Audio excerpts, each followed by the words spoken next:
So Ayu is life, and then Veda is knowledge. So essentially, it's life knowledge. So it's how to live your life. It's like a framework, you can think of it, in the sense that when you start to understand your place within it all, then you can start to put in the patterns and the processes or the routine or whatever that helps to almost scaffold your life a little bit better. So it's all about building the foundation and understanding the principles and then building up the scaffolding, and then everything's nice and structured and everything's sound.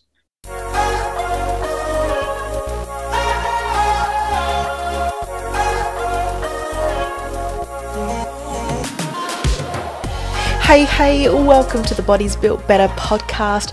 I am your host, Jackie Tan, and I wanted to say a massive thank you for tuning into the show today. This show is all about human performance, whether it's about hitting those PBs in the gym or heading out to work with energy, clarity, and hyper focus every single day. This show is for you. I chat with experts, athletes, coaches, and authors on all the best tools, studies, and strategies to help you train smarter, recover quicker, and perform at your best. We explore the body's incredible ability to heal, adapt, and evolve so you can crush limitations, reconnect your body and mind, and discover your extraordinary potential. And today on the show, I'm chatting with Ayurvedic practitioner and founder of Modern Ayurvedic, Madeleine Holmes. And I'm going to say straight off the bat, this conversation is everything and so much more. Madeleine breaks down what Ayurveda is, the 3 doshas, and how to determine what yours is. She also explains the symptoms you might experience if you have an imbalance in your dosha, how to identify what the imbalance is, and most importantly, she helps you understand what it is you need to do to bring back balance so that you can feel good and really play to your strengths. And that's what I love about Ayurveda. It helps you understand what you're feeling, why you feel that way, and how to thrive. And it helps you understand you. She has helped me so much, and I've learned even more about myself through this conversation. So I know you're going to get so much out of this. And no doubt there will be so many light bulb moments for you. So without further ado, enjoy this episode on Ayurveda with Madeleine Holmes from Modern Ayurvedic. Madeleine, thank you so much for chatting with me today. Welcome to the Bodies Built Better podcast. Thank you, Jackie. Excited to be here.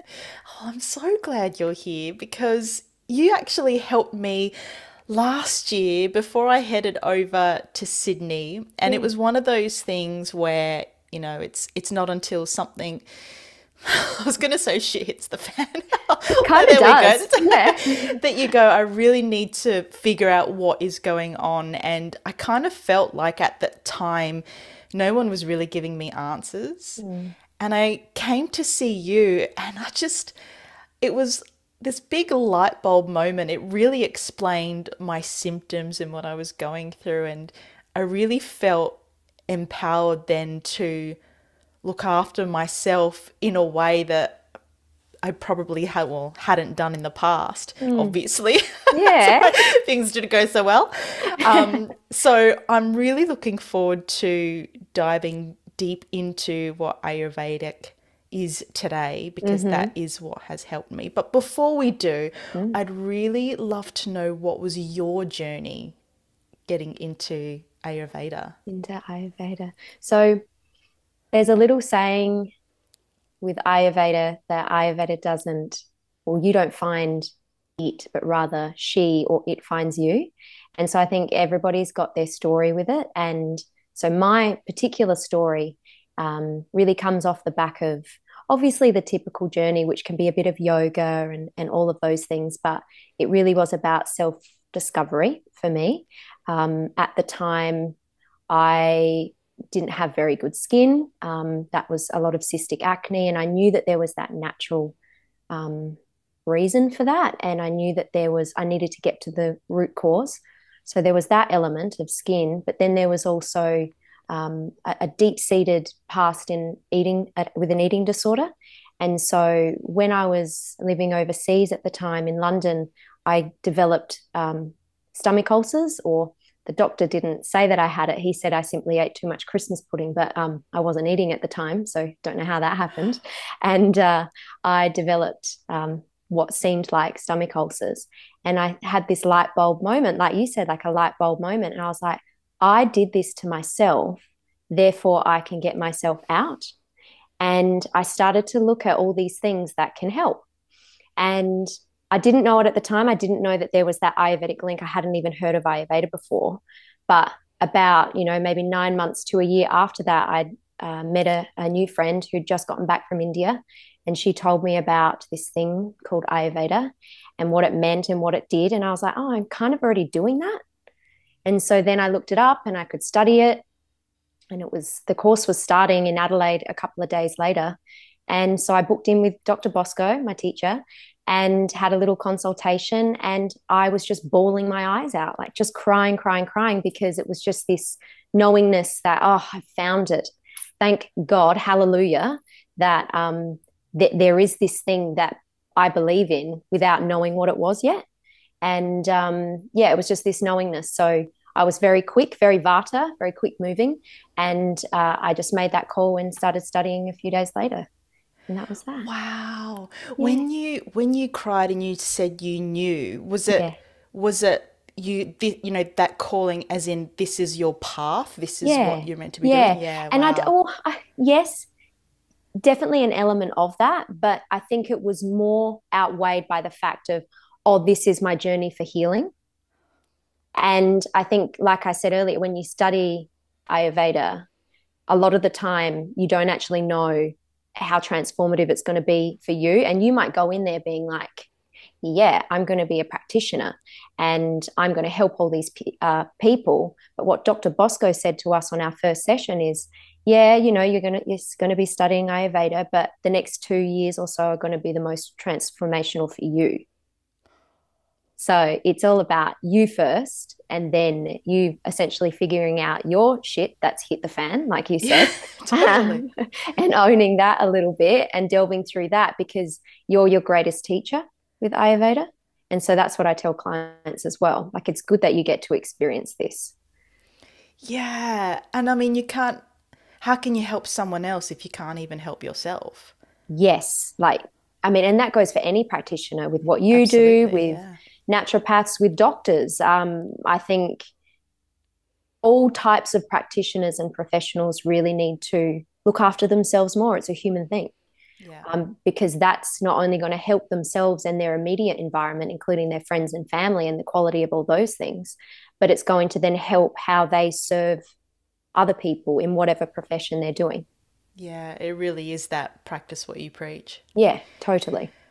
So Mm, let's dive straight in. What sure. is Ayurveda? So it's very broad. Um, but if you break down the actual word Ayurveda, so if you go, where are you? There. That's first. Yeah. It's opposites. I'm not good with this. But if you go Ayu and then Veda, so Ayu is life and then Veda is knowledge. So essentially it's life knowledge. So it's how to live your life. It's like a framework, you can think of it, in the sense that when you start to understand your place within it all, then you can start to put in the patterns and the processes or the routine or whatever that helps to almost scaffold your life a little bit better. So it's all about building the foundation and understanding the principles, and then building up the scaffolding, and then everything's nice and structured and everything's sound. Does that make sense? I think so, yeah. So then I'll continue and then I'll No, ask the no, no, no. You go. That's You go. it? Mm-hmm. Well, so what's the foundation? So the foundation would be, well, I'm sure we'll talk about it, but understanding the key principles in Ayurveda, like understanding what makes up the universe, for instance, your What makes elements. up the universe? I know, big question. I feel like that's like, so what's the meaning of life? Exactly. I don't know. Don't ask me that. I don't Still know. trying to figure that out. Yeah, yeah. One moment. But yeah, if you think of like, and literally that analogy came into my head just then, so bear with me, but we'll build on it. Sure. So foundations can be like your philosophy. Yeah. So, like I said, it's understanding what makes up the universe from an Ayurvedic perspective. It's your elements. It's then tiered down into your doshas, which I'm sure we'll talk about, my favorite topic, which is essentially these energetic forces that you embody, some more than others, right? And then it's understanding that everything in the universe is more dominant in certain elements and more dominant in certain doshas. And what that means is it sets up, yes, a physical profile, but also from a human experience, a mental and emotional profile as well. And it starts to, I guess, build up your universe, like it gets to build up the world around you. And then if you think of the scaffolding as these routines and the processes and the rituals, I guess, and understanding how to create something from the ground up, okay, with strength and vitality, then you can just keep building up and building up. And everything that you build in the middle, which is obviously the whole reason for the scaffolding, is going to be pretty good, is going to be really sound. And so the scaffolding is the stuff that so you said rituals. Yeah. So it's the things that The kind things of, that you do every day. I think yeah. rituals, people think that rituals is like, well, I light incense and I'm literally looking at my incense now. And it's like, yeah, that's a As it ritual. burns in the corner. Yeah, yeah, yeah. Like that's a ritual for sure. But I think your ritual, and some can be really positive, and I talk to clients about that, but some could be kind of contraindicated, I guess, for where you're currently at with your balance or imbalance. For instance, a ritual that so many people in the West do is that the first thing they do when they wake up, what's the first thing you'd put into your body in the morning? Oh, my coffee. Oh, yeah. And I'm like, ritual. Not the best one right now. Yeah. Yeah. So rituals don't need to be this ritualistic spiritual thing in Ayurveda. They can simply be, what are you doing every single day that you almost can't break away from for whatever reason? Yeah. So if we westernized it, you'd Mm. say habit. Yeah, it's a Yeah. habit. Yeah, which can be constructive or not so constructive. Yeah. Yeah. But Which that's my was me, personal by the take. way. Yeah, I used to it's all wake of up and do the us. coffee. Yeah, oh, I used to do it too. Absolutely. Yeah. Yeah. Breakfast first, Breakfast first, then the exactly. Not on an coffee. empty stomach, please. Yeah. Yeah. Well, let's talk more about the doshas. I feel like that's the thing that people know about and, well, hear about at least the Yeah. most. So Yeah. let's break that down. Sure. So with before knowing the doshas, you need to understand like what makes up the universe, I guess. And yes, the doshas are in that, but you need to almost take a step back, like really like macrocosm. Okay. So if you break it down to five elements, okay, the Pancha Mahabhutas, which is what we say in Sanskrit. But if you look at the five elements, which is, and if we go from light to heavy, so up here you've got air. No, sorry, first you've got ether, which is space, and then you've got air, and then you've got fire, and then you've got water, and then you've got earth. And everything in the universe can be described as being made up of the qualities, okay, of these elements that they embody. For instance, air and ether, they're quite light. So is fire, but water and earth, they're not light, they're heavy. Okay, simple. If you then use another duo, which is literally your shower taps, which is hot and cold, then they're opposites. It's understanding that, well, which one would you think, Jackie, is the hot one? Which one would it be out of Oh, all the the fire. elements? Yeah, Yeah, so right. it's Fire. fire, Yeah. exactly. And so the other four, they're classified as cold. So what the elements really show us is on a quality level what everything can be described as. And then where the doshas come into play is it's this energetic relationship between two different elements coming together. For instance, if you have a look at, say, we'll say the first one, the lightest one, Vata. Vata is the ether and the air coming together. So if you visualize these qualities of Vata, which is really light, it's really dry, it's really cold, It's quite rough, it's very subtle, it's very mobile, and it's very clear. Well, if you had a look at that in nature, that's really similar to the wind. So it's understanding then the properties and the qualities and what the wind actually does in nature and then applying that to the body itself. Does that make sense? Yes.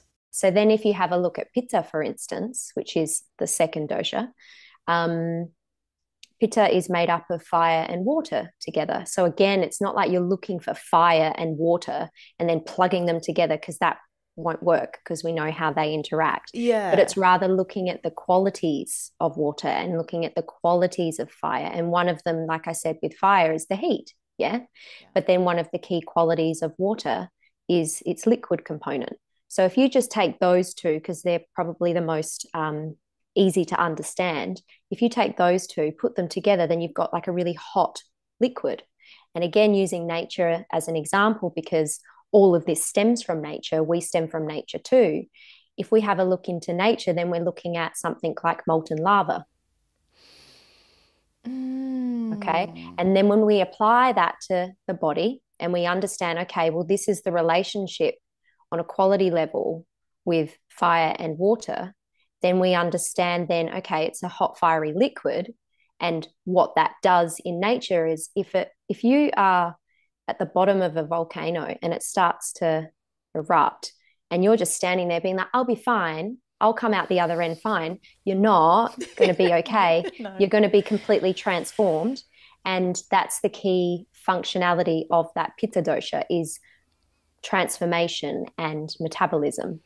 Yeah. Right. So all the That hot, always fiery got liquids. me. Yeah. Because I thought, well, water, I mean, that would put it out, wouldn't it? Like, I Yeah. couldn't get the two, I couldn't Yeah. understand the two together, but now that makes sense. Yeah. And so then it's all your hot, fiery liquids like your blood, your digestive juices, all of that. They're key functions and key sites, I guess, for Pitta in the body. Yeah. So that's Vata, and then there's Pitta, and then there's Kapha. So Kapha is the water again, and again it's the qualities of water again, and then you're pairing it this time with the final or heaviest element, which is the earth, and so they're both heavy. Remember, I said it a little earlier, like they're both really heavy. So you're putting these qualities of these elements together. It's going to be really quite heavy because it's heavy and heavy. But then you've got that real cold. It's very cold. They're both very cold. It's very liquid, but it's also very slimy and very smooth. And again, going back to nature and trying to plug out an example there, I always like to use the analogy of a very soft, smooth clay. And I don't know if you've done pottery class. I've got it on my to-do list, but I haven't done it yet. Classic Vata of me, but that's okay. It's there. I will get to it. But if you're in pottery class and you're building something up with this clay, you know, it's very soft, it's very smooth, it's very slimy. If you add more water, it's going to get really quite slimy. But the whole function of that clay is to, you know, build that structure and for cohesion. Okay. When you're building up a wall, what are you putting in it? You're putting the mortar and it's sticking there. So it helps with structuring things together and keeping things very solid. So that's what Kapha does in our body. Make sense? Yes. Um, but I need more. So Sure. applying that to our body, what does it mean? What does it feel like to be a kapha? So what it feels, I mean, I'm not Kapha. I wish I had more. Yeah. In my next life, I will have some more. I've got that on my list. But Kapha, to feel Kapha typically, not as one, but obviously understanding them, it's going back to those qualities. So one of the key ones, having that heaviness. It always comes back to the qualities, which we call gunas. So if you have a look at the qualities, which is your heaviness, you've got slowness. Okay, it can be a dullness. It can be quite cold, quite oily, very smooth, dense, all of these things, but stickiness, all of that. If you have a look at those qualities, you can have a look at them on not only a physical level, but you can also look at them on a mental and an emotional level, for example, as well. So if you take that sticky quality that Kapha has, they can have issues with attachment. Okay. I know a couple of Kaphas and I'm like, you're such a sticky one, aren't you? Like, you're so sticky, which is fine. Like, I love that. But that stickiness can be issues with attachment if the kapha becomes quite imbalanced. But emotionally, like they've got that softness, they've got that smoothness. So they're really good nurturers. Okay. They love to cook for people typically. And they have a way of, because they're naturally, they take up more space energetically as well. They're the ones who are so, welcoming and like, like that, like, a kapha, that really warm, Yeah, that not warm, because nurturer. that's, yeah, it's the nurturer. So that's kapha on an emotional level, but on a physical level, because like with the clay, it's all about building up structure and cohesion and all of that and nourishment as well. They can, well, they're often bigger boned, first and foremost. But then that softness, that smoothness comes through, especially with women with curves, beautiful curves. Like if you look at, I don't know if, and yes, no, it's okay to plug Ayurveda and the Kardashians. They've done it before. It's Pop okay. We culture. haven't, yeah, you haven't heard it here first. But if you take that real Kardashian look of the curves and the softness of their faces and their features, they're all really kapha. Yeah. Yeah. Yeah. And then, yeah, I think that should give you a bit of an idea. Does that give Yeah, you? that definitely paints the picture. But one question I have about that, you said that like the feeling could be that heaviness or that Oh, yes. dullness. Yes, yes, yes. So what are I mean, that's not how they would feel all the time. If Not all the time, but when so, what's imbalanced. Yeah, when yeah. imbalanced, they're more prone to it. And I think that's the key word here is that, vatas are prone to certain things, pittas are prone to certain things, and kaphas are prone to certain things. So kapha is prone to, using your words, of the heaviness and the dullness and all of those things. If we apply that to mentally, then let's look at motivation. Like motivation isn't their strongest suit when they're imbalanced. They can get there, but they're slower to get going. Yeah.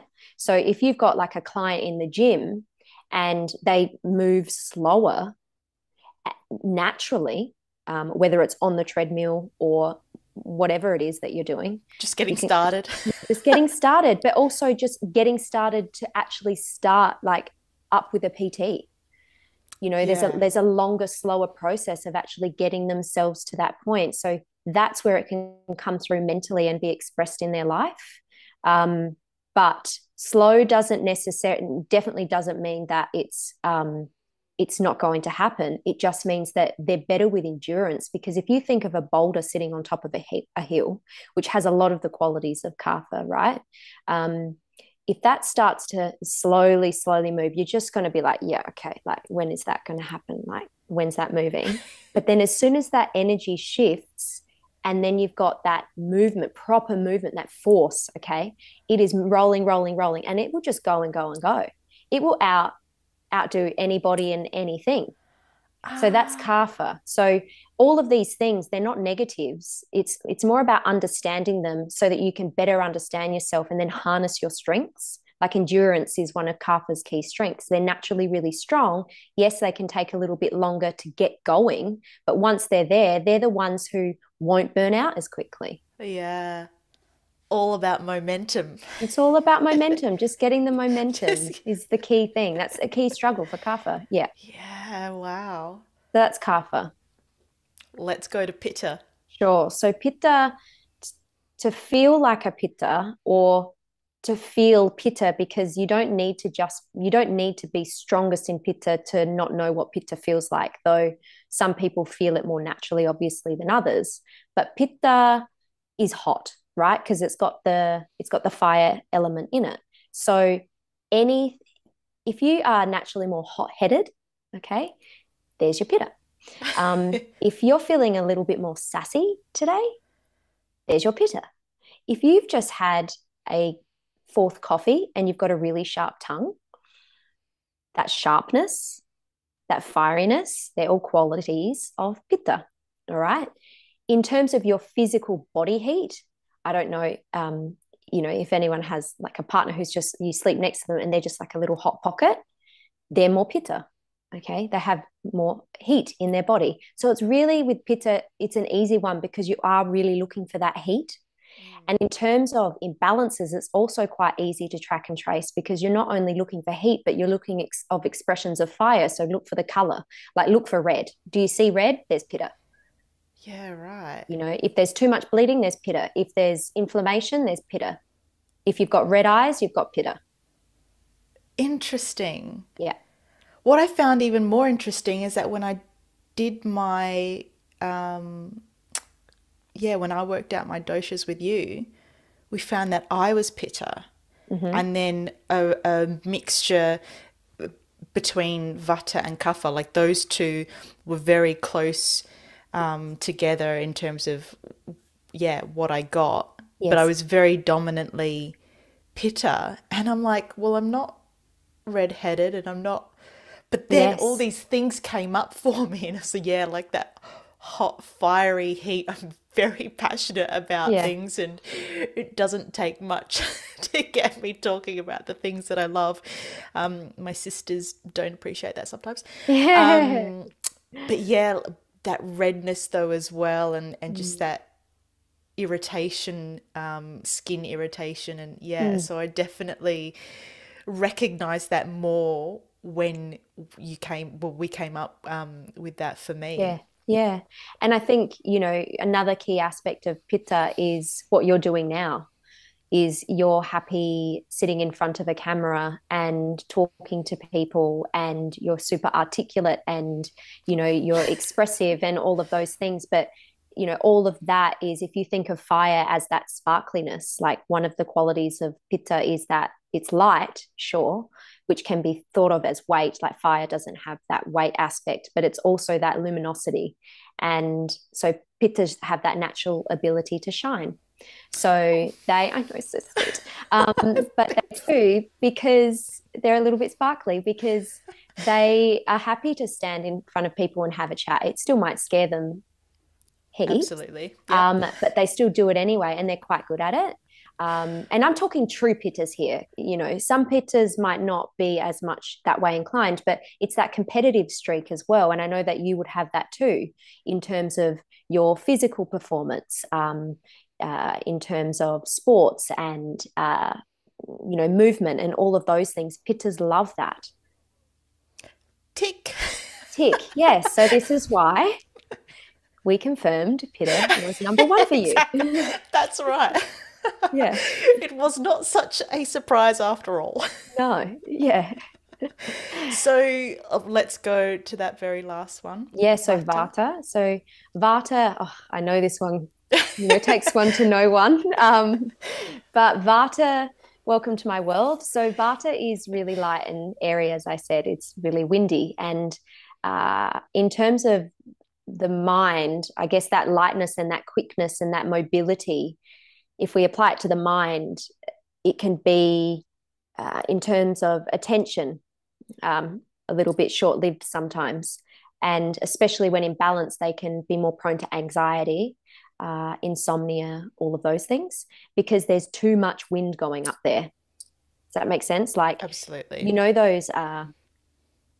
those balloon guys at the car I, dealerships? I know exactly what. Yeah, that's how I Like the feel noodle sometimes. ones.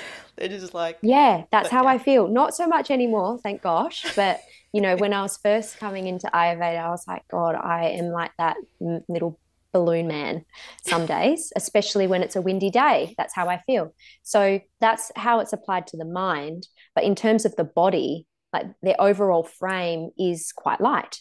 Yeah. So they're naturally more petite, or they're naturally more quite bony and quite slender because they don't have a lot of the kapha, which I said earlier is all about structure and cohesion and building up of tissues. They don't have a lot of that.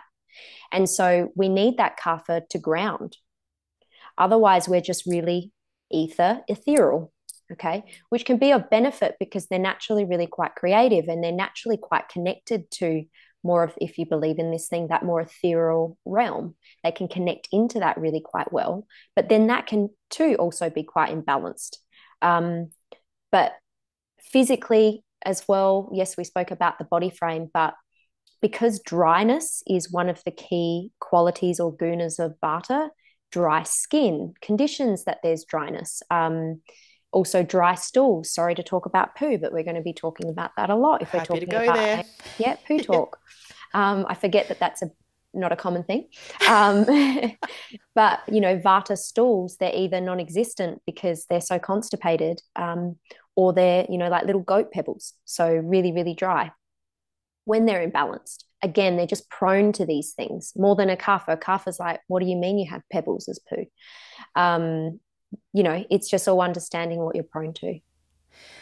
Okay, so once we can sort of figure out, I mean, obviously, to really understand uh, what your dominant dosha is, there are quizzes that you can do, right? Yes, there's definitely quizzes that you can do. I would always tread with caution. I know I've got one on my website, but I think it's just a window of opportunity to satisfy that curiosity if you're doing it online, because the whole thing with Ayurveda is it's the art of observation. So, as a practitioner, you're observing someone on really, really subtle levels. But as a client, or not a client, just someone who's intrigued by Ayurveda, you probably haven't developed the ability to be more objective with yourself yet. And so your answers might not be true. For example, when I first found Ayurveda and I said I had eating disorder and all this, very much body dysmorphia.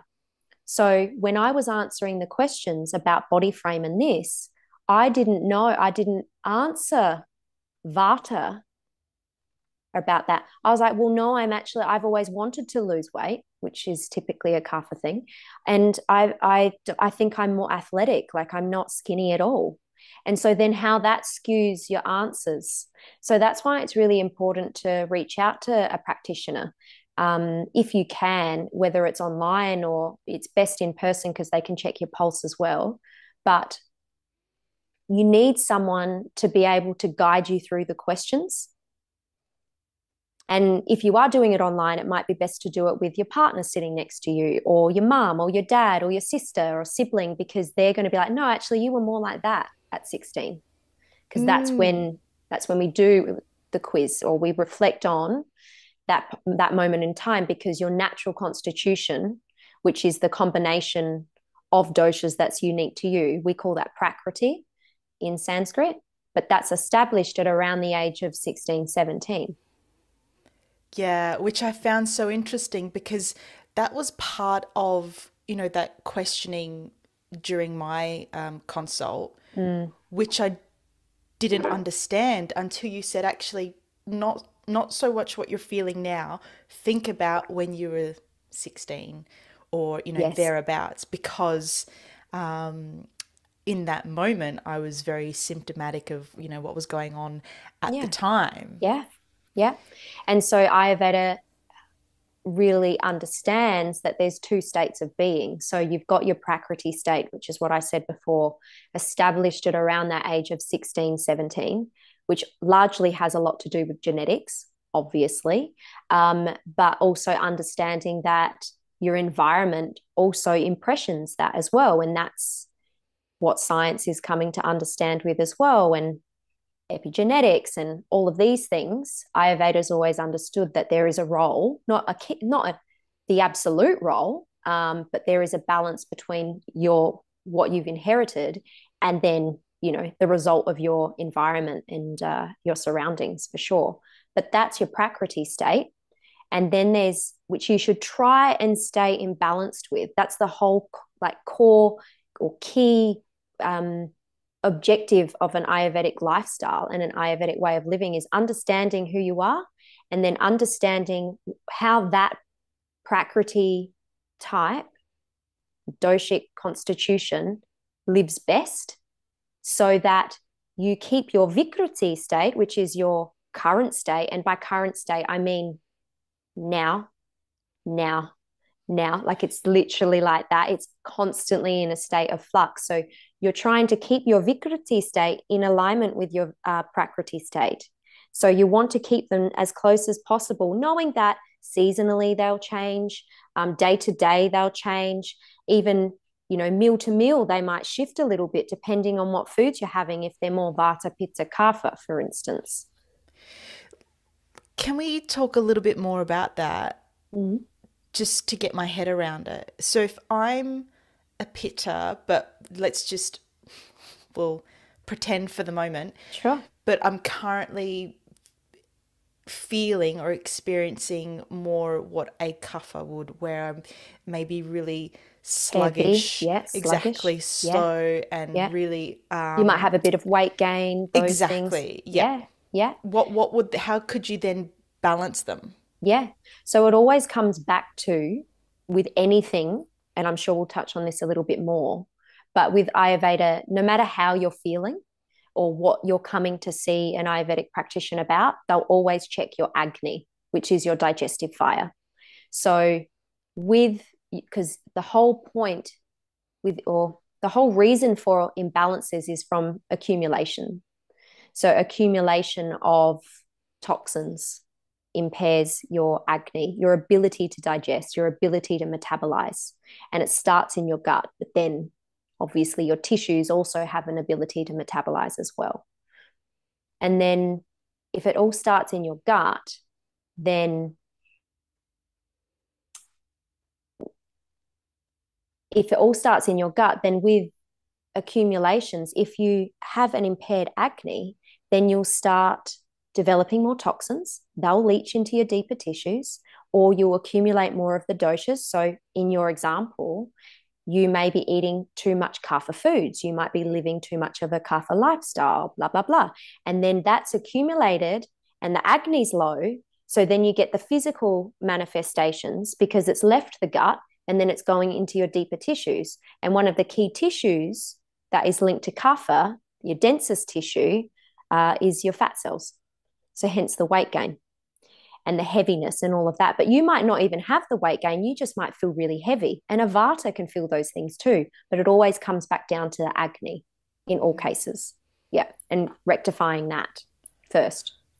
Okay, you've kind of just answered this question, but let's go deeper. Mm. You've realized, or we've realized, we're out of balance, Mm-hmm. whatever that may be or look like. Mm-hmm. How do we know then how to get back into balance? Yeah. So you like I said, you'll look at your Agni, you look at if you're getting hungry. Okay. If you're not getting hungry, if you're um, expressing those symptoms that you said before, which is your heaviness and your sluggishness and difficulty with motivation, a bit of weight gain, all of those things, then you're probably not getting hungry. Okay. That's just from an Ayurvedic reasoning. You're probably not or you're not getting as hungry as what you should be as a pitta, because pittas get hangry. Yep. So it's that dullness. Remember Confirm. that quality of, yeah, that dullness of kapha, which is a quality. So that dullness has increased. So you've got dulled appetite, which is quite foreign to you. So then it's about, rectifying that, but it's also about reducing down the kapha foods, which is, again, going back to the qualities and the gunas. It's the heavy foods. So with kapha, you can think of anything white. So anything refined sugar, refined carbohydrates, potato, all your dairy, honestly, like all the fun stuff. It is. It is. I feel cruel when I have to prescribe a real hardcore kapha diet sometimes, because it's all the things that we find comfort in. But comfort eating is also a real kapha thing as well. So it's about looking at the diet for sure, reducing down the qualities that you're feeling. So you're feeling heavy, reduce down the heavy foods, have lighter foods. You're feeling heavy. Well, how do we make ourselves feel lighter? It's through movement. And it's often the thing that you don't want to do. But Yes. using the analogy of the boulder again, with kapha, it's understanding and accepting that's okay. This is how you're feeling, but you have to do it anyway. Like you literally just have to do it one day at a time and start moving one day at a time. And then using the analogy, the boulder will start to move and then you'll just keep going. You'll be fine. Yeah. Mm. Perfect. Can you give us an example for the other two? So How to for balance, how to get back into. yeah, so again with pitta, so pitta, the fiery one. So don't go into your saunas in summer. Pittas, like I know. I love a good sauna. But in winter, go for it. Yeah, That's fine. makes But sense. it's understanding that if you are too hot, or you've got issues or imbalances that are presenting as too much heat. And I use heat, there's other qualities, but heat is obviously the easiest one to understand. But if you have got imbalances that are expressing themselves like that, then it's about cooling down the system. So, for instance, if you go to F45 6 times a week and your hormones are out of whack and you've got really bad acne and they're really inflamed and you're juggling with a bit of bursitis, then that's not conducive to your pitta. You actually need to get outside in nature. You need to be doing a bit of swimming. You need to be doing a little bit just walking and trying not to be go, go, go and achieve, achieve, achieve, because it's a mental state as well. It's like if for pittas, if they're not getting somewhere, what's the point? If they're not achieving something, what's the point? But there is a point, and it's about slowing down and being present and getting rid of that sharp quality, which is really in the mind a lot of the time. And that sharpness is that like inner critic, which can be too sharp. So pittas, it's about applying that softness, which is the opposite of the sharpness, right? Because it's all about the like increases like, and opposites pacify in terms of the qualities. Yep. So if you're having foods that are really heating and really sharp and really penetrating, so sorry, but it's just spice. So too much chili, too much garlic, too many nightshades, all of those things, then you have to really pull back on that, especially if it's summer. And then I touched on the lifestyle perspective. It's all about reining it in a little bit more, going softer on yourself, asking yourself, hey, what do I actually want to do instead of what I feel like I need to do? That's a pitta thing. Big one for pittas. Yeah. Yeah. It's a pitta one. Does that cover pitta? Yeah. Yeah, for sure. You're like, yeah, that's me. Yeah. Uh-huh. Yeah. Tick, tick, tick. Right. I feel seen. Yeah. And then for Vata, so if you're feeling more Vata, which we'll just say you're feeling more of the qualities of the wind. So you're not feeling grounded, might be feeling a bit anxious, not sleeping too well, dry skin, all of that. Well, if you're eating foods that are naturally higher in the qualities of the lightness, the roughness, the coldness, and other ones, but let's just use those three. But lightness, roughness, and coldness, that's a really like raw vegan diet. So heaps of rough kale salad, cold smoothies, cold, heaps of crackers, all of those things. You actually need to switch to warm water and warm foods, and things will change in your life. I'm not even joking. I speak from experience. So it's about applying the opposites in your foods, which I said before. And then in terms of your lifestyle, it's about routine, because all the doshas need routine for different reasons, but Vatas, when they're imbalanced, or Vatas in general, they have the ability to just like flick from one thing to the next, and they think they're doing it well, but they're not. Again, from experience. Yourself. Yeah. Speaking from experience, I can say it because I am one, but it's about actually giving yourself the rhythm to tap into, because your internal rhythm isn't really that strong. You float from one thing to the next quite easily, which it can be beautiful when it's allowed to be, and it's coming from a more balanced state. Like they don't have an issue with change, for instance, Vatas. But when you need to be constructive and when you need to feel like you're on top of things, it's about waking up at the same time. It's about going to bed at the same time. It's about eating your foods at the same time, and not eating on the go for Vatas, because that mobile quality, they're very, they move a lot. The wind moves a lot. It's about being seated, taking a breath, and then eating. Yeah. And not being distracted, because Vatas, they can be, when they're in balance, like really distracted.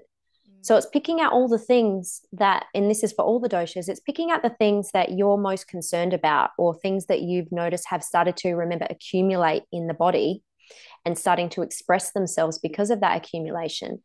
And then, like I said, I guess with that scaffolding analogy, it's about breaking it down into its parts and being like, okay, well, I'm feeling more flighty. The qualities of that is XYZ. The foods that I'm currently eating or not eating because I'm forgetting to eat are XYZ. I need to focus on the opposite to balance it. Does that make sense? Absolutely. Okay, cool. Yeah. Yeah. Already thinking of the things that I need to Yeah. stop doing and start doing. Yeah.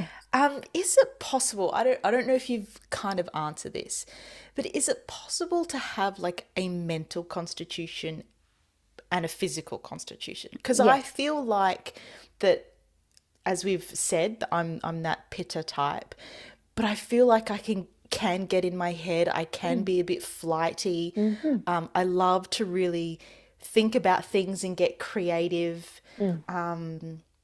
Yeah, so sometimes I wonder, is that a thing, It's a or thing.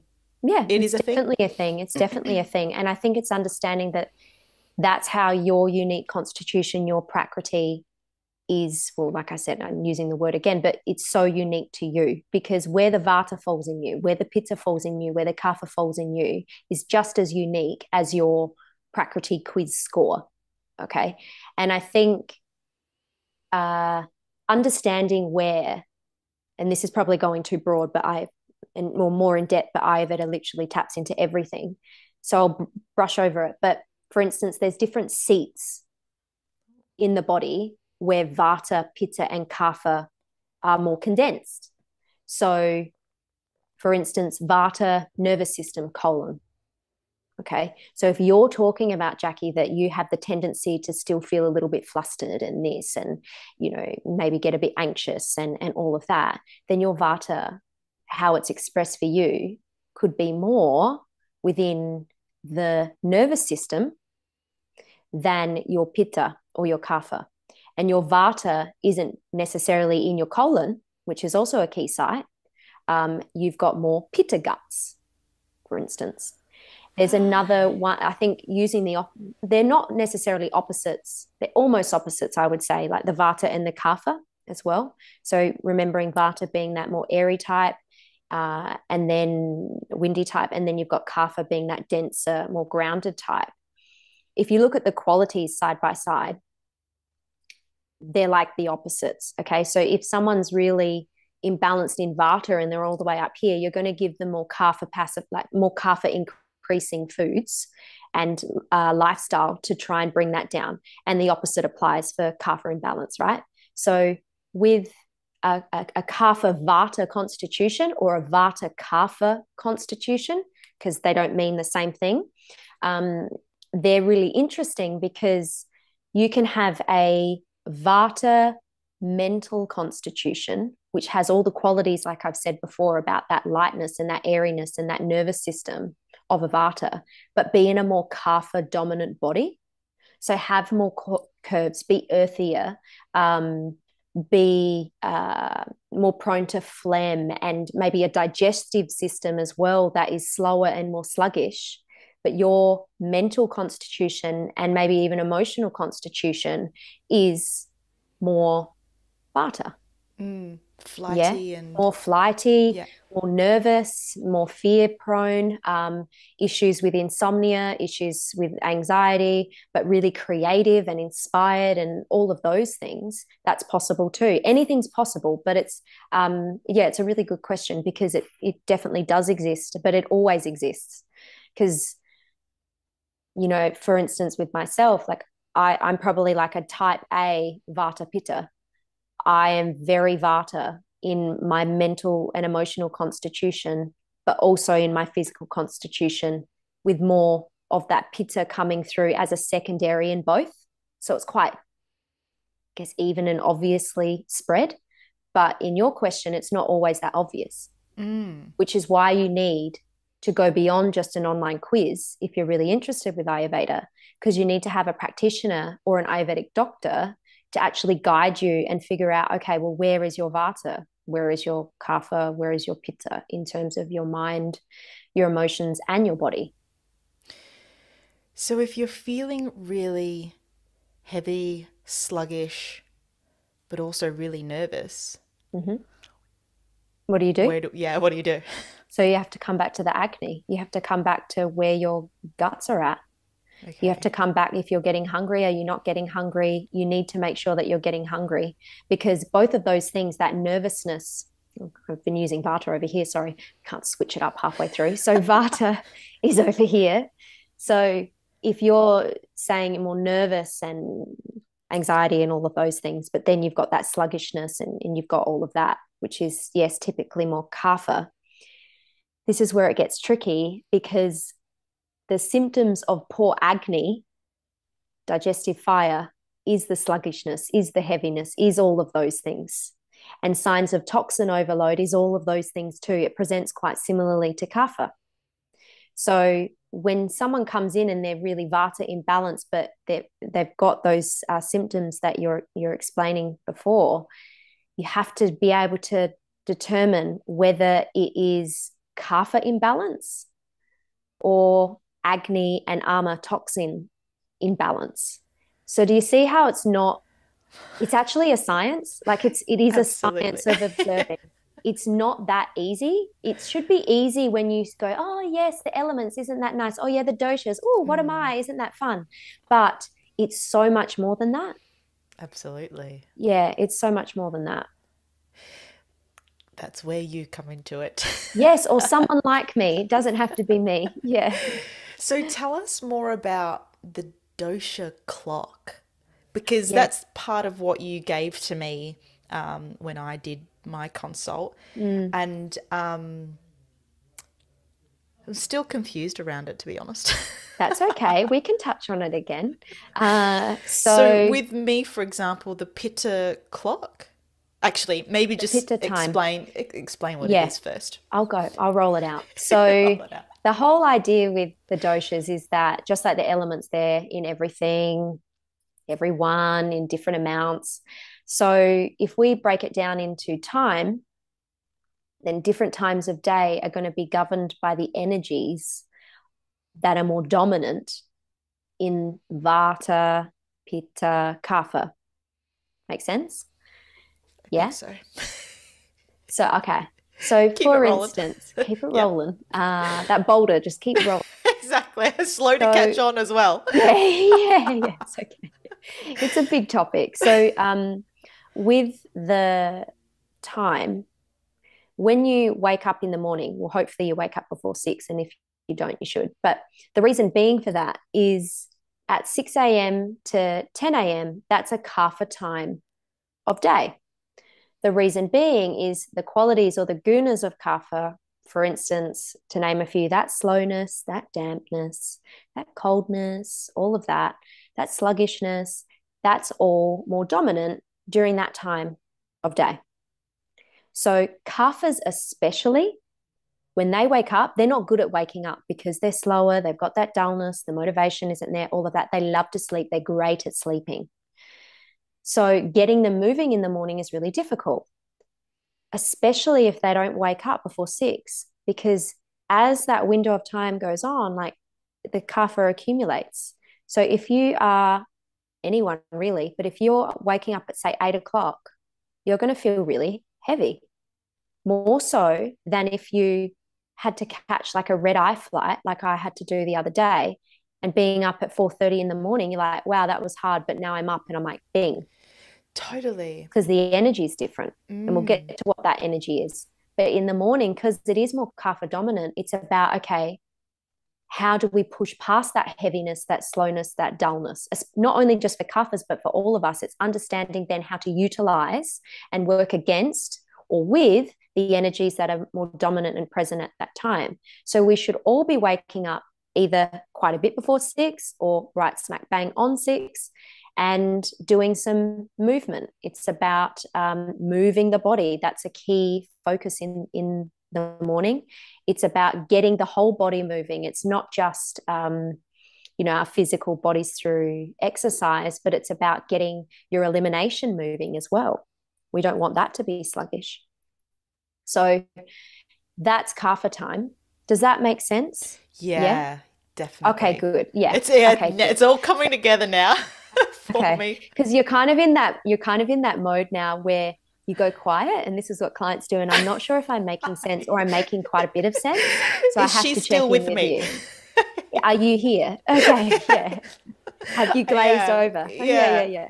So, So and it's not about, correct me if I'm wrong, because this is what I'm getting for it. So, as you said, everyone should be waking up at or before 6. And yeah, because it's that kapha time, half a time. that's That's the that brink.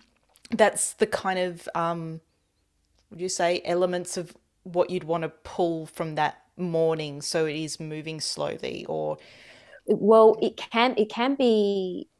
It's in the morning. You don't want. It's counterproductive to be slow, right? right. So it's the opposite. You're actually trying to do the opposite, Gotcha. and we'll Okay. get to what it's like in the evening afterwards, Okay. because that will kind of make a lot more sense after that.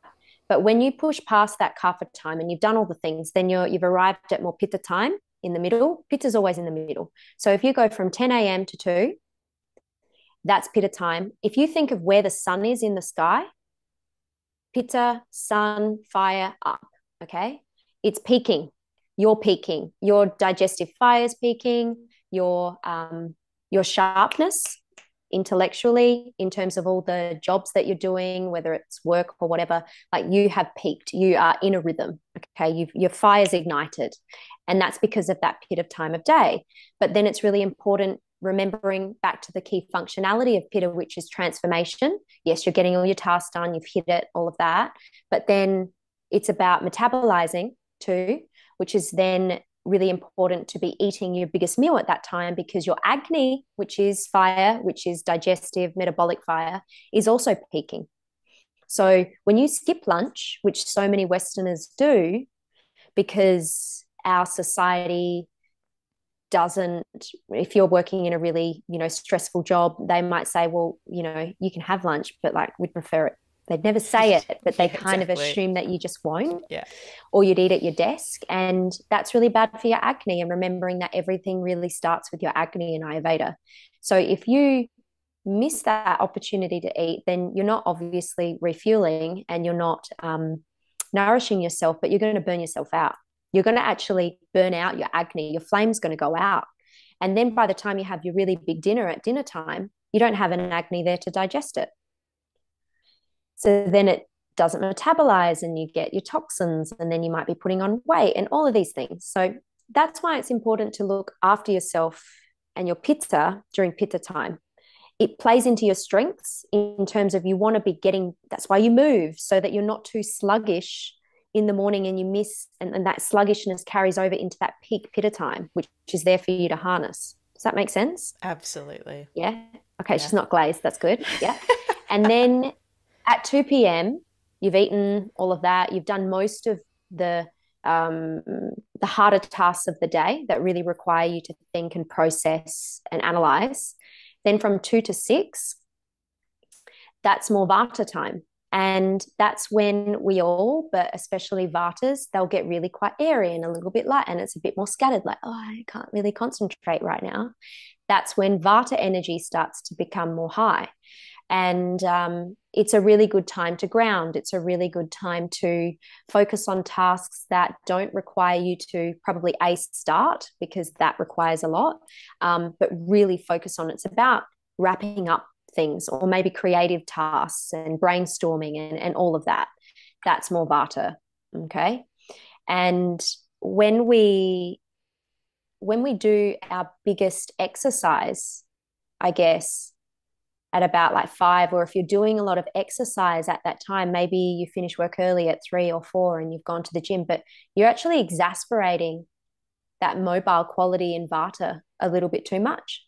So it's not for everybody. Some people might be okay with it, but generally speaking, that's why we do movement in the morning, to push past that kapha, not exasperate that Vata. Because over time, that Vata will accumulate, um, not all at once, but again, over time. So then that's Vata. Is that all good? Yeah. Yeah. So Okay, good. yeah. So then you repeat it. So then you've got your 6 p.m. this time to 10 p.m., which we revert back to kapha time. But in this instance, we actually are trying to work with the kapha, the slowness, the dullness, the softness, the cohesiveness. It's about connecting with your friends, with your family, to eat, not eat too much because that will be really quite heavy. Because your agni is winding down by that point. But it's definitely about connecting with other people. It's about trying to wind yourself down to sleep. So again, using what so many people do, sometimes out of pure need because of their work schedule and whatnot. So I'm not here to shame anyone who needs to do this to get their movement in and to make themselves feel good. But generally speaking, when you go to the gym during kapha time, you're increasing not only your vata because of the movement, but you're getting hot. So you're increasing your heat again and you're spiking that pitta up again. And what that does is you're spiking it up again. Sure, you can probably digest your dinner, maybe not, maybe a little bit more. But pitta then comes in from 10 p.m. to 2. And instead of it being all about metabolizing your food and transforming your day, it's then applying that to metabolizing and transforming the impressions of your day, your emotions, digesting your emotions, your feelings, your thoughts. It's about detoxing overnight as well in that period of time. And so people can also get insomnia from having too much pitta. It's not always just vata in the nervous system, but it's because they've stayed up too late, past 10 p.m. They've gotten that second wind, or I say second fire, and the pitta's up.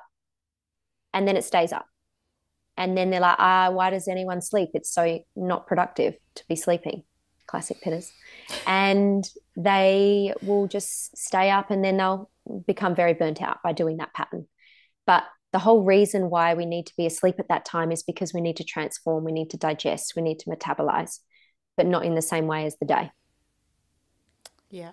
Yeah.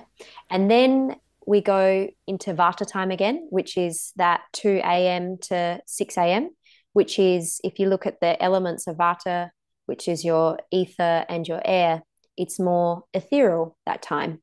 It's a very auspicious time. It's a time when you wake up for the red eye flight, you feel like you're the only one in the world who's awake at that time. It's very calm. It's very spacious. So those times, it's really good to wake up at, say, kaphas can wake up quite early, but say 5 o'clock, that would be great if you did, because then you would feel that lightness and you would feel more connected to that energy. And then you're going to be able to get your movement done. You're going to be able to get hungry for breakfast, all of those things. And then it flows back. And it's about tapping into that universal rhythm. That's incredible. Yeah, it's lovely. Now I get it. She It gets was it. funny because I was looking at it and I just thought, I'm not going to wake up at 10 a.m. That's Yeah. not what it meant at all. No, not at all. No, not at all. No, not to be confused. Exactly. That makes so much sense though, because I find that yes, exactly when I'm in balance, not imbalance. Mm, So when I'm feeling great, mm. that 10 a.m. and 2 p.m. Oh, on fire, baby, pun Yeah. intended. Yes. Let's Yes. all Well done. go. I liked that. But yeah, when I'm out of balance, it makes a difference. Like I can tend to feel really slow and sluggish. So understanding that for me is such a game changer. It is. It's a little, it's a life hack. It is such a life hack. And it's something that you can always just intuitively also tap into. Like if you know that Absolutely. if you know how you're feeling, and like I said, if you're feeling more of those kapha qualities that we're using as examples, you're like, okay, but what time am I waking up? I'm waking up at 7:30 now, aren't I? Oh, okay, yeah. I'll rein that back in. That because it's really hard sometimes when you start to feel a bit off and out of yourself and out of body almost and out of balance. It's like, where do you start? And so if you can Absolutely. just go back to what time you're waking and the first few things that you do for yourself in the day, then you can then click better into that universal flow. Absolutely. Yeah, I found that for sure. So let's move on. What if someone has I don't know how far we're like Ayurvedic goes into this, but in terms of like the food intolerances, gut health, Mm-hmm. whether it's the IBS, the Crohn's, like all of Mm. these different but similar and more predominantly, in this day and age, Mm. these, would you call them diseases, happening in the gut now. Mm. When we're looking at the Ayurvedic way and our doshas, Mm. how can we apply what we know there to, could we say, a very Western disease or challenges with gut health? Yeah, for sure. I think again, it comes back to acne. Well, I don't think I know. It comes back to acne. So it's a really good example, gut health, as broad as the topic is. I guess with Ayurveda, it's quite a simple thing because everything starts in the gut, according to Ayurveda. So if it's still in the gut, then and it hasn't gone into the deeper tissues, then we can really just isolate it in the gut. But it's not often the case. Even if someone's got Crohn's or they've got IBS, it's 9 times out of 10, they're going to have the expressions of those imbalances in their deeper tissues too. Um, so with you use IBS, IBS is such a broad term. And I had IBS before Ayurveda, and it's a really frustrating thing to be diagnosed with because the symptoms are so broad and it's a checklist. And I get it. I get why it's so infuriating as the person who's diagnosed, but it's also must be infuriating for uh, medical professionals as well, because it's like, oh, well, you've got this very broad thing, and sometimes this works, sometimes this works, sometimes this works. But if you then can break IBS down to more Vata type IBS, more constipation, more gas, more bloating, and if you can then apply the Pitta type IBS, which is more fiery, so much looser stools, more inflammation, typically more Crohn's, you'd say, as an example as well. But anything really inflammatory based, a lot of heartburn, uh, GERD, for instance, very pitta. But then you also apply the Kapha type IBS as well. So you've got heaviness, mucus, sluggishness, all of those things. That's more Kapha type IBS or gut issues in general. Does that make sense? Yeah, absolutely. Yeah. Because then if you understand that, then you've got, again, more of a roadmap to understanding. And I really hope that the West can take this on. Because it really helps to narrow down what IBS is to that individual. It's not saying that they don't have irritable bowel syndrome, because they do, but it's understanding a roadmap as per their doshas and their uniqueness, how to get that acne, which it's a imbalance in acne, how they can improve that specifically to their doshas. It's about understanding what type of irritation. Yes, exactly. What the Yeah. irritant is, what the accumulation is. Yeah. Where that's coming Amazing. from. Yeah. Yeah. Mm-hmm. Ayurveda and the menstrual cycle. Big one. Yeah. How can we use Ayurveda to support our hormones? So Or is it the same? Just it's everything you've said. it kind of is like you Yeah. have to look at your acne always. I Yeah. keep banging on about it, but you do always have to look at the acne because, and I'll tell you why, obviously. I But hope so. with the acne, when I said a little bit earlier that everything starts there, your acne is your digestive fire. Your Jathara acne is your king acne, so that's seated in your guts. But every tissue, I said earlier, has its own acne, has its own metabolic state. So if you think about cellular metabolism, it's got its own acne. Okay, it's an acne there. So it's not only just on the gut level that you have metabolism, it's all the way out or all the way in to your most smallest cells. Okay, cellular acne.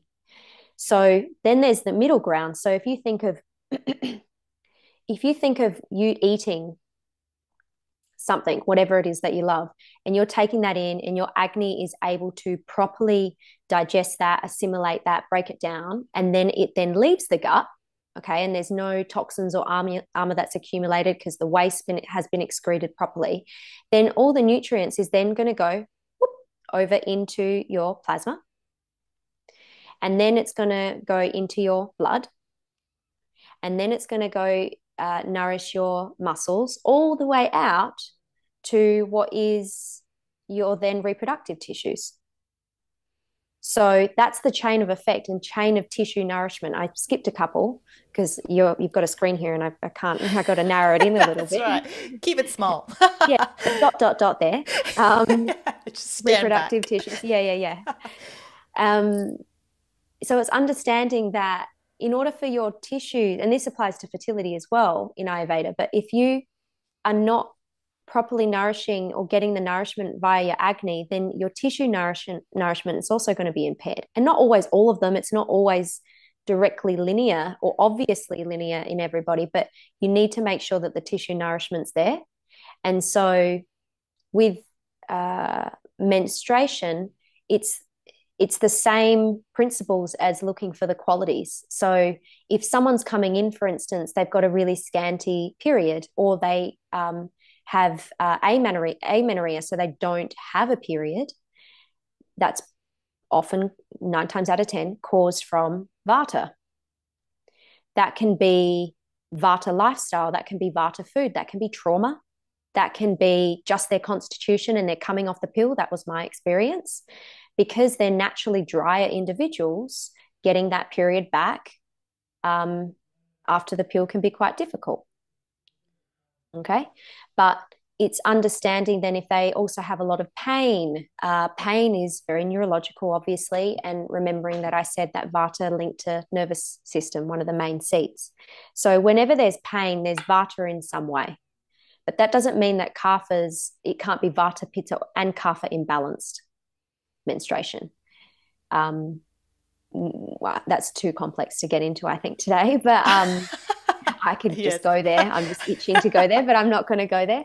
But that, typically speaking, that's really Vata. And then Pittas, when they're too hot, they can have a lot of issues with skin.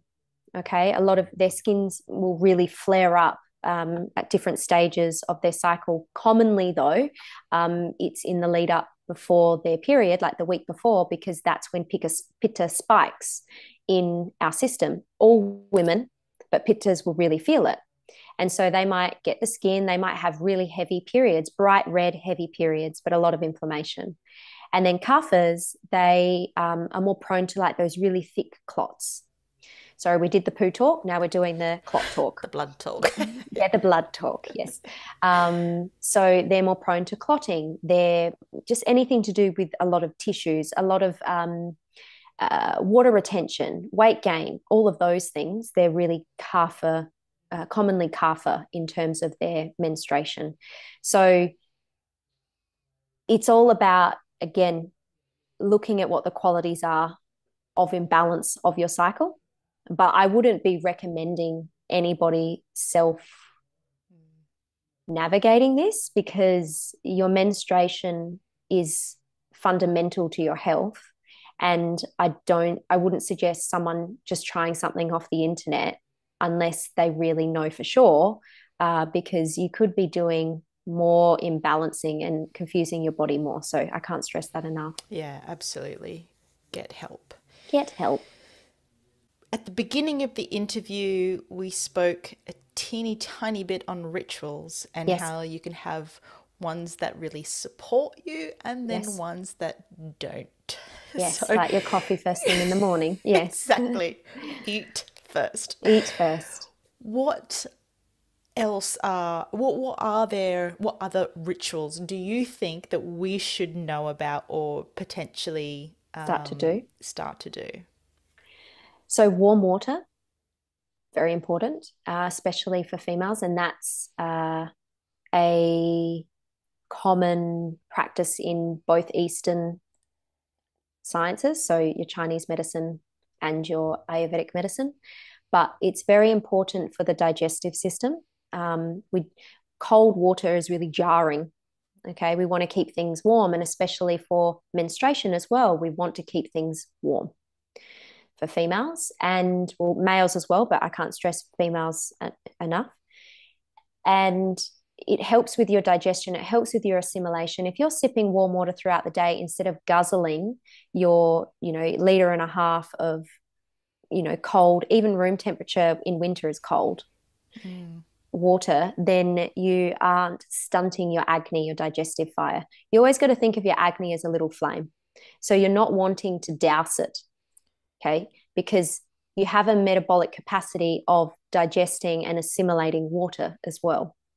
So you don't want to overdo that by drinking too much all at once, and especially if it's cold. So warm water is really important. That's what I always get clients to get onto. Yes, it will taste a bit like bathwater to begin with, sure. You can have some herbal tea in there or whatever it is, but if you can just change the temperature of your water, that will really help with your digestive system first. And obviously, as I said earlier, that's where everything starts. So that's a ritual, I guess. And with rituals in Ayurveda, it's your routine. So it's the little things, obviously, that make up the routine. So if you break it down, it's your warm water. That's your key takeaway. But it's the first thing that you put into your body, which would be warm water, or you have some ginger tea, or you have some CCF tea, which is coriander, cumin, and fennel seeds. That's really great for the digestion, and it's really balanced as per all the doshas. So we say that that's tridoshic. But if you can scrape your tongue every morning as well, first thing you do when you wake up, then you have your little warm water or your tea, and then you do some morning movement, and everything else flows from there. So like that's your ritual, and that's my ritual. And it gets to the point where you don't even know that you're doing it. You just know it feels good. And there's so many other rituals that you can do. There's your abhyanga, there's your oil massage, there's your dry brushing, there's your oil pulling, there's your ear pulling, there's your nasya. You've got oil up your nose. Like that, it's really endless. But I think with Ayurveda, what's really important and what I stress with clients is you got to start with the things that are accessible and make you feel good, and build upon those things. And there's no rush for it. There's no rush, no pressure. Exactly. That's right. Take it easy on yourself. Yeah. I got 2 out of those 3, so I'm really happy with that. Well done. The warm water. I Yeah. used to do that. I don't know what stopped me, but It's winter, girl. You should be having your warm water. I do chug down water, but it's room temperature. All right. Well, we But can start today. I like the water. Yeah. Exactly. I'll be starting. Yeah. But I do drink a lot of tea. Yeah. So Yeah. That's better. yeah. Well, Yeah. but my morning, just that one more warm water Yeah. all Yeah. over it. Yeah. Well done. Madeline, this has been amazing. Tell us, what does a consult with you look like? A lot of this, probably, like a lot of chatting, Yeah. a lot Back of and me forth. explaining. I think I had a client actually recently. She said to me, I feel like I've been seen for the first time. And I always stress like it's not me, it's Ayurveda. It's again that framework that Ayurveda helps you to better understand yourself through the testing, through the prakriti analysis, but then going through your current conditions and being able to apply a Vata Pitta Kapha to it, and then coming up with a game plan. And then not only that, but it actually feels good when you're doing it. That's what Ayurveda is. But with a consultation, I mean, generally speaking, it's chatting, it's you opening up.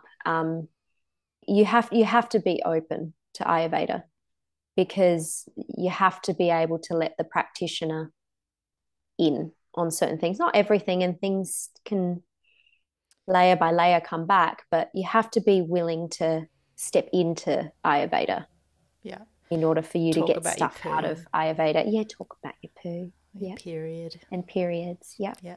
For sure. All those things.